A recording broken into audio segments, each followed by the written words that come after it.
la banque alimentaire. La banque alimentaire.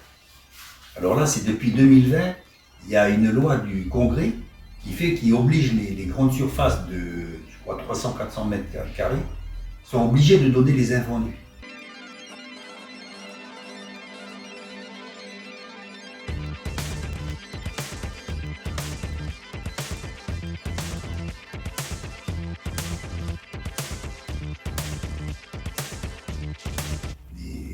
Des choses qui sont bientôt périssables, c'est ce que je veux dire. Mais à ce moment-là, pourquoi les obliger? Parce que ça, c'était des aliments qui ont été produits. Ils ont été acheminés, il y a eu les intrants, il y a eu les engrais, quoi. Donc il y a eu les graines, il y a eu d'heures de travail. On le voit comme une marchandise périssable. Et ça a été payé, ça.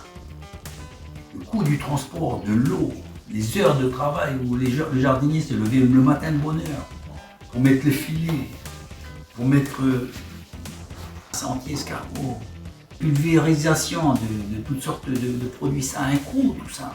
Le transport. Et là, excusez-moi, c'est pour vous le dire, hein, ça fait penser à des vautours, vraiment des vautours. Ils attendent là, le mec qui commence à traîner la patte, tout ça. Là. Ils attendent, ils sont patients. Et jusqu'au moment où voilà, il n'y a plus de signe de vie, là, il va bientôt mourir. Il va bientôt mourir, ça va être bientôt périmé, on arrive et on le dépèce. Gratos. Hein, vous connaissez l'expression, je vais vous raser gratos. Il n'y a pas de souci, c'est gratuit. Je pense que c'est ignoble. L'intention est bonne, peut-être bonne, hein, parce que vous savez, derrière les bonnes intentions peuvent se cacher des choses assez méprisables. Hein.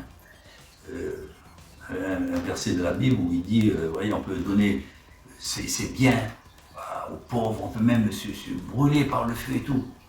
Sans amour, on peut le faire sans amour. C'est étonnant, parce qu'on voit des choses comme ça, on dit qu'il a de l'amour. Il aime les gens, en fait non. En fait non.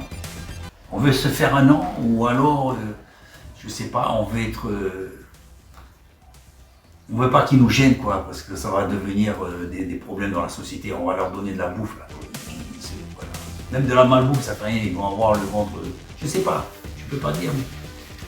C'est pas de l'amour. Et en tous les cas, c'est pas de l'amour pour moi. Pour moi, parce que on leur donne, comme un pot de fleurs, on les arrose. Ah, il va bientôt sécher, on les arrose. Il faut valoriser, comme il faut valoriser cette nourriture, en la payant, en l'achetant. Il faut valoriser aussi ces récipiendaires, ces personnes-là, en leur disant, tu as tant d'activités pour avoir ça. Ils auront leur dignité de dire que le casse-croûte, les aliments que je reçois, ils sont presque périmés, oui, mais je les ai gagnés. Je les ai gagnés, j'ai offert un travail à la collectivité. J'ai déchargé des conteneurs, je ne sais pas, une journée à décharger, dépoter les conteneurs, je ne sais pas. Il y aura toujours des solutions, il y aura toujours. Et de donner comme ça, de manière gratuite, ça ne valorise pas la personne. C'est néfaste. Et en plus, c'est ignoble parce que on n'achète pas ces périmés, on ne les achète pas.